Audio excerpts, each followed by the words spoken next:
Hello दोस्तों, जैसे कि आप देख सकते हैं पिछले वीडियो पे एक कमेंट आया था। ये hi bro, can you please make Vue.js 3 video to work with XUS package and pass some header and authentication data to get token and store it local storage and use it after each API call. तो चलिए हम इसके solution के ऊपर एक video बनाते हैं। तो मैंने यहाँ पे ऑलरेडी एक Vue 3 का सेटअप बना के रखा है, जैसे कि आप यहाँ पे देख सकते हो Vue का वर्जन Vue 3। ओके, तो ये सेटअप हो चुका है। उसके बाद मैंने एक लॉगिन फॉर्म बनाया है जिसके अंदर दो फील्ड्स है, एक है ईमेल और दूसरा है पासवर्ड, जिसमें मैंने वी मॉडल से डेटा बाइंडिंग भी कर लिया है, जैसे कि आप देख सकते हो यहाँ पे। तो ये डेटा बाइंडिंग करने के बाद यहाँ पे मैंने दो वेरिएबल्स बनाए जो इनिशियली एम्प्टी रहेंगे। फिर मैंने उसके फॉर्म के सबमिट पे एक लॉगिन यूज़र फंक्शन बनवाया। तो उसके अंदर एक क्रेडेंशियल नाम का ऑब्जेक्ट बनाया जिसके अंदर ईमेल और पासवर्ड आएगा। फिर मैंने XUS पैकेज इंस्टॉल करके इंपोर्ट कराया है, यहाँ पे देख सकते हो आप। उसके बाद फिर मैंने XUS कॉल दिया। यहाँ पे मैं पोस्ट यूज़ करूँगा क्योंकि मेरे को लॉगिन API को डेटा भेजना है।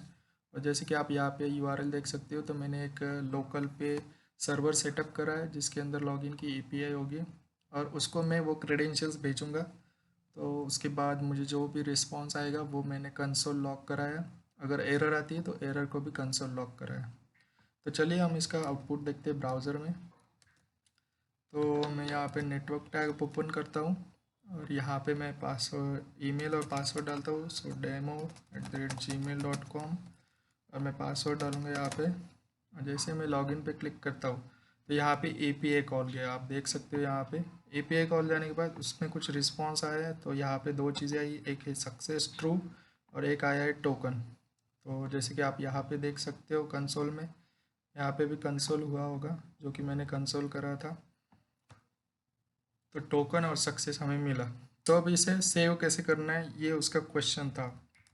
तो अगर उसको लोकल स्टोरेज में सेव कराना है तो सिंपली आपको यहाँ पे आना है और यहाँ पे लिखना है local storage dot set item.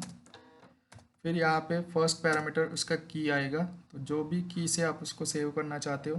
तो मेरे को जो मिल रहा है वो JWT टोकन है, तो मैं यहाँ पे लिखूँगा JWT टोकन। और सेकेंड पैरामीटर आता है वो टोकन, तो यहाँ पे लिखूँगा मैं रिस्पॉन्स डॉट डेटा और डॉट उसके अंदर टोकन आ रहा है। तो रिस्पॉन्स डॉट डेटा एक ऑब्जेक्ट है, जैसे कि आप देख सकते हो, ये curly bracket means object. So response dot data dot token, so वो टोकन यहाँ पे स्टोर हो जाएगा। तो चलिए हम फिर से देखते हैं। फिर से मैं यहाँ पे क्रेडेंशियल्स डालता हूँ। मैं लोकल स्टोरेज दिखाना चाहता हूँ। यहाँ पे एप्लीकेशन टैब में ये लोकल स्टोरेज होता है और यहाँ पे आपको डिफरेंट डिफरेंट चीज़ें दिखेगी। तो चलिए हम यहाँ पे स्टार्ट करते हैं, जैसे demo@gmail.com और ये आ गया पासवर्ड। जैसे मैं यहाँ पे लॉगिन पे क्लिक करता हूँ तो आप देख सकते हैं यहाँ पे JWT टोकन स्टोर हो गया। तो ये हो गया लोकल स्टोरेज में स्टोर, जो रिफ़्रेश करने पे भी नहीं जाता है। तो वो परमानेंट होता है जब तक आप यहाँ से उसको मैन्युअली रिमूव नहीं करते या फिर कोड में लिख के रिमूव नहीं करते। तो ये हो गया टोकन स्टोर। उसके बाद उसको हर API के हेडर में कैसे डालवाना है। तो API हेडर में डालने के लिए सबसे पहले मैं एक फंक्शन बना लेता हूँ, गेट पोस्ट। सो गेट पोस्ट के लिए यहाँ पे फिर से API कॉल दूंगा मैं XUS डॉट गेट, फिर यहाँ पे URL आएगी। तो ये URL यहाँ तक तो सेम है, तो मैं कॉपी कर लेता हूँ। फिर इसके बाद आएगा पोस्ट और फिर आएगा स्लैश। देन सेकेंड पैरामीटर कुछ नहीं होगा क्योंकि गेट रिक्वेस्ट है। फिर आएगा देन फिर रिस्पॉन्स, और रिस्पॉन्स को मैं कंसोल लॉग करूँगा रिस्पॉन्स डॉट डेटा। और फिर आएगा कैच ब्लॉक, अगर एरर आती है तो उसको भी हम कंसोल लॉग कराते हैं। तो ये हो गया एरर डॉट रिस्पॉन्स, ये हो गया कंसोल लॉग। तो ये गेट पोस्ट कॉल कब होनी चाहिए, तो मैं यहाँ पे एक बटन बना लेता हूँ ऊपर। जैसे कि ये कॉल हो गया, कॉल के अंदर कार्ड, यहाँ पे मैं बटन बना लेता हूँ, बटन डॉट btn इन्फो। और यहाँ पे लिखूँगा गेट पोस्ट, और फिर इसके क्लिक पे मैं वो फंक्शन कॉल कराऊँगा। तो @click इक्वल टू और get all post, what was the name of that function, get post. Okay, copy कर लेता हूँ। सो गेट पोस्ट यहाँ पे मैं लिख देता हूँ। तो चलिए आइए हम देखते हैं। अभी मैं अगर यहाँ पे जाऊँ नेटवर्क टैब में, ये सब क्लियर करूँ, बटन टिक क्यों नहीं रहा है। Okay, btn info, yes. तो यहाँ पे MB5 भी कर देता हूँ बॉटम में। तो जैसे मैं ये बटन पे क्लिक करता हूँ तो आप देख सकते हो यहाँ पे पोस्ट का API कॉल जा रहा है, लेकिन आप देख सकते हो यहाँ पे ये अनऑथराइज लिख के आ रहा है। तो अभी ये जो API है, इसको हेडर में उसके टोकन नहीं मिल रहा है। जैसे कि आप यहाँ पे देख सकते हो, ये रहे रिक्वेस्ट हेडर्स। तो रिक्वेस्ट हेडर में कहीं पे भी टोकन मेंशन नहीं है, तो इस वजह से वो अनऑथराइज का एरर आया है। तो चलिए आइए हम देखते हैं कि उसको कैसे सेट करना होता है। तो उसके लिए सबसे पहले मैं एक फ़ोल्डर बना लूँगा यूटिल्स करके, यूटिल्स, और उसके अंदर एक फ़ाइल बनाऊँगा set auth header .js। Okay, so after that यहाँ पे मैं XCOS इंपोर्ट करूँगा, क्योंकि हम XCOS के हेडर में वो सेट करने वाले। सो XCOS, उसके बाद यहाँ पे फंक्शन का नाम आएगा, सो सेट ऑथ हेडर, और यहाँ पे मैं एरो फंक्शन यूज़ करूँगा। तो यहाँ पे मेरे को ऑथ हेडर फंक्शन को टोकन पैरामीटर मिलेगा, और मैं इसको सेट करने के लिए पहले चेक करूँगा अगर टोकन है, टोकन अगर मुझे मिल रहा है, if token is not empty, then I will set that header, that token inside XUS header. So for that code is XUS dot defaults dot headers dot, not dot, then you can write equal to curly bracket and write specific that key. So that key will be authorization. So authorization equal to, then you can write here that token. So token will we are getting from that parameter. जैसे कि आप देख सकते हो वहाँ पे मुझे token मिल रहा है, वो मैं ऑथराइजेशन को सेट करूँगा। अगर आपको और भी कुछ सेट करना है हेडर में, तो जैसे कि आपको कंटेंट टाइप सेट करना है, तो आप ऐसे लिख सकते हो कंटेंट टाइप, क्योंकि यहाँ पे हाइफन है इसलिए मैंने इसको डबल कोट में लिखा है। कंटेंट टाइप, और आपको यहाँ पे लिखना है एप्लीकेशन, लाइक मैं यहाँ पे लिख रहा हूँ application/json। तो आप ऐसा इसको सेट कर सकते हो। तो जैसे कि मेरे को अभी कंटेंट टाइप सेट नहीं करना है, तो मैं इसको रिमूव कर देता हूँ।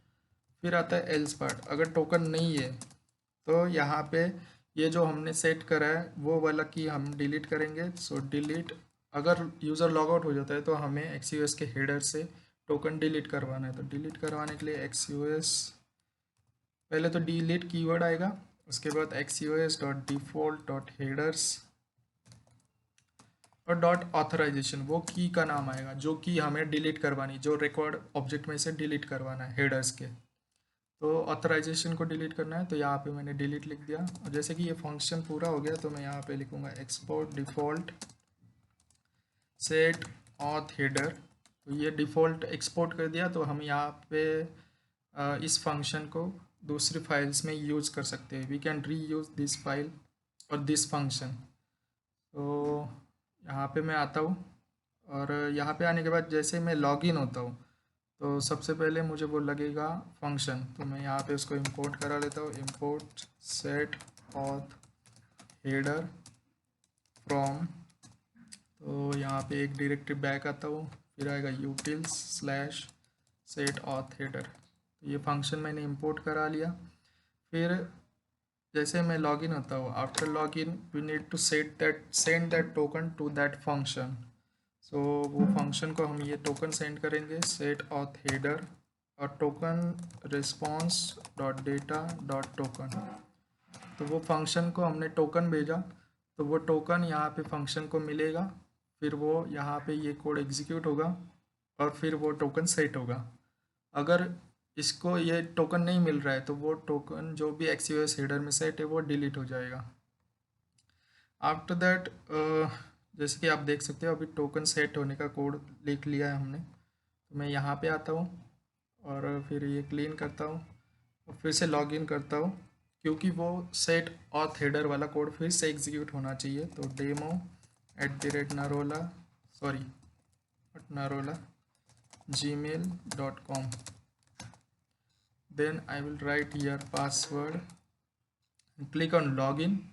So login will be done, and that token also set in XUS header. Whenever I clicked on this get post button, जब मैं बटन पे क्लिक करूँगा तो वो पोस्ट वाली API कॉल होगी और उसके साथ हेडर जाएगा।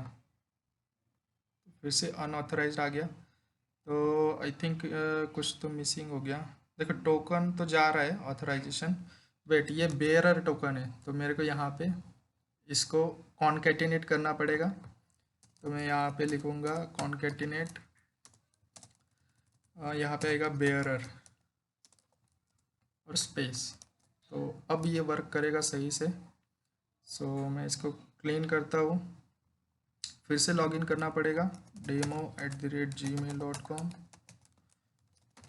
और ये हो गया password. When I clicked on login, successful login, we received token and also set in XUS headers. तो अगेन मैं इस पर क्लिक करता हूँ, तो देखिए यहाँ पे पोस्ट का कॉल चला गया और मेरे को सक्सेसफुल रिस्पॉन्स आया। यहाँ पे देख सकते हो आप 200 ओके।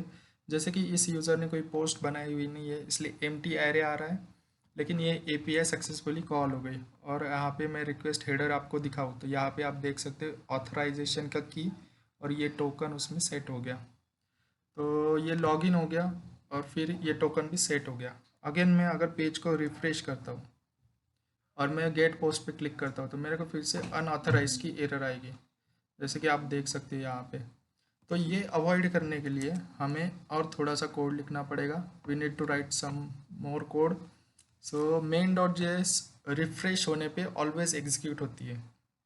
तो यहाँ पे हमें चेक करना है if local storage dot JWT token, अगर JWT टोकन है लोकल स्टोरेज में तो हमें वो सेट ऑथ हेडर फिर से कॉल करवाना है। तो उसके अंदर हमें फिर से वो टोकन पास करना है, जैसे कि JW local storage dot JWT token. तो ये फिर से कॉल होगा।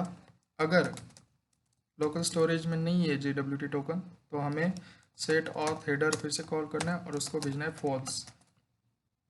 जब हम फॉल्स भेजते हैं तो वो कोड यहाँ पे आता है, फिर टोकन में वैल्यू होती है फॉल्स। तो इफ़ में फॉल्स आता है तो एग्जीक्यूट नहीं होता है, तो एल्स ब्लॉक एग्जीक्यूट होता है और जो भी ऑथराइजेशन हेडर सेट हुआ है वो डिलीट हो जाता है। तो जैसे कि मैंने ये main.js में कोड ऐड किया है, उससे क्या होता है कि कोड जब भी पेज रिफ्रेश होगा उस टाइम पे वो XUS हेडर सेट होगा। वो चेक करेगा, अगर लोकल स्टोरेज में JWT टोकन है तो सेट करेगा, अगर नहीं है तो उसको फॉल्स भेजेगा। तो चलिए आइए हम फिर से करते। अभी मुझे लॉगिन करने की ज़रूरत नहीं है क्योंकि मेरे लोकल स्टोरेज में ऑलरेडी टोकन है। सो मेरे को बस यहाँ पे रिफ़्रेश करना है पेज को, तो वो सेट ऑथ हेडर कॉल हो जाएगा ऑटोमेटिकली और वहाँ पे टोकन सेट हो जाएगा। और मैं फिर से यहाँ पे गेट पोस्ट पे क्लिक करता हूँ तो आप देख सकते हो यहाँ पे सक्सेसफुल कॉल चला गया। तो हेडर्स में आप देख सकते हो 200 ओके। तो चलिए ये हो गया दोस्तों, देखा आपने टोकन कैसे लोकल स्टोरेज में सेट करवाना है, उसके बाद हर API कॉल में उसको आपको कैसे भेजना है। तो अगर मेरी वीडियो आपको अच्छी लगी हो तो प्लीज़ वीडियो को लाइक करना, कमेंट करना, शेयर करना अपने दोस्तों के साथ और चैनल को सब्सक्राइब ज़रूर करना friends. Thank you for watching my video guys.